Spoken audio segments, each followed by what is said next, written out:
Carl Jung's assertion that midlife is the time to let go of an overdominant ego and to contemplate the deeper significance of human existence pierces through the superficial narratives of midlife as a mere crisis of aging or regret. Instead, it frames this phase as a psychological and spiritual crossroads, a reckoning with the limitations of the identity we've spent decades constructing. Midlife, in Jung's vision, is less about decline than metamorphosis, a shedding of the ego's rigid armor to make space for the soul's unfurling. To understand this transition, we must unravel how the ego evolves from a necessary tool for survival into a barrier to wholeness, how society traps us in its shallow demands, and why the unconscious rebels when we resist this inner call to transformation. The first half of life, as Jung described, is dominated by the ego's agenda. It is a time of building careers, relationships, social status, and the persona, the mask we wear to navigate societal expectations. The ego thrives on achievement, control, and external validation. A young lawyer climbs the corporate ladder, a parent sacrifices for their children, an artist seeks recognition. All these pursuits are valid, even vital, for establishing a sense of self in the world. But by midlife, the scaffolding of identity often begins to creak. The promotions lose their thrill, the children leave home, and the accolades feel hollow. What once felt like purpose starts to resemble a script written by others. This disillusionment is not failure but an invitation. The psyche's demand to shift from doing to being, from conquering the external world to exploring the inner one. Jung called this shift the individuation process, where the ego, having served its purpose, must loosen its grip to allow the larger, unconscious self, the totality of who we are, to emerge. The crisis of midlife arises when the ego refuses to yield. Having conflated identity with roles and achievements, it clings to outdated narratives out of fear. A CEO who defines himself solely by his title may spiral into existential dread upon retirement.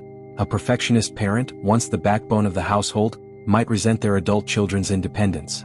The ego interprets this transition as a threat, equating change with annihilation. This resistance manifests in behaviors that mask deeper unrest, chasing youth through cosmetic procedures, overworking to prove relevance, or numbing existential questions with materialism.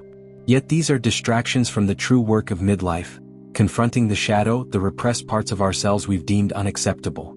A man who prides himself on rationality might suppress his artistic impulses, dismissing them as frivolous. A woman who built her identity on selflessness might rage at others' selfishness, unaware she's projecting her own disowned needs. The shadow, Jung warned, grows denser the longer we ignore it, until it erupts in midlife as anxiety, depression, or a haunting sense of emptiness. Society amplifies this struggle. Modern culture glorifies perpetual youth and productivity, framing midlife as a peak from which we inevitably decline. Consumerism equates worth with accumulation, urging us to chase newer, faster, shinier versions of ourselves. Social media feeds the illusion that everyone else is thriving, while ageism sidelines those who dare to age visibly. The pressure to conform to external milestones, promotions, empty nests, retirement plans, leaves little room for the quiet, messy work of inner growth.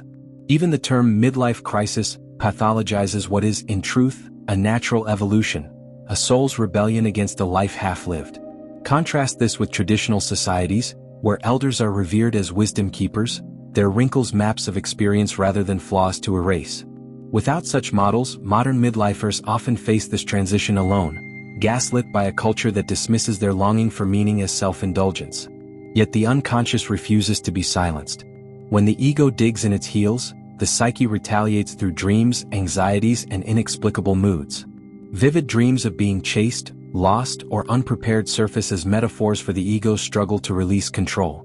A woman dreams of drowning in a stormy sea, a symbol of the unconscious overwhelming the ego, yet also a promise of rebirth. Mundane irritations balloon into existential frustrations.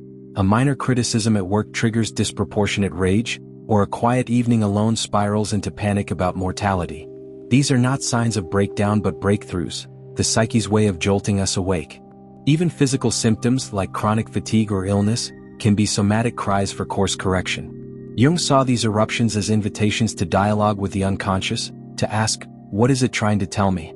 To heed this call is to begin contemplating the deeper significance Jung described. This is not abstract philosophizing but a visceral engagement with life's paradoxes: mortality and legacy, individuality and interconnectedness, suffering and meaning. It demands confronting questions that lack easy answers. What have I sacrificed for success? Who am I beyond my roles? What will I leave behind? For some, this inquiry leads to creative expression, painting, writing, or music that channels the unconscious into form. For others, it sparks a return to nature, where the ego's noise dissolves into the quiet wisdom of seasons and cycles.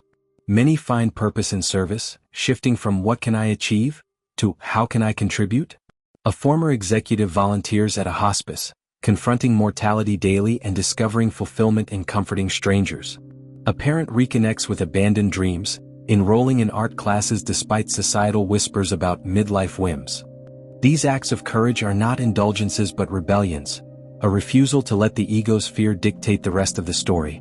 Jungian psychology offers tools to navigate this metamorphosis. Shadow work, identifying the traits we project onto others, reclaims disowned parts of the self.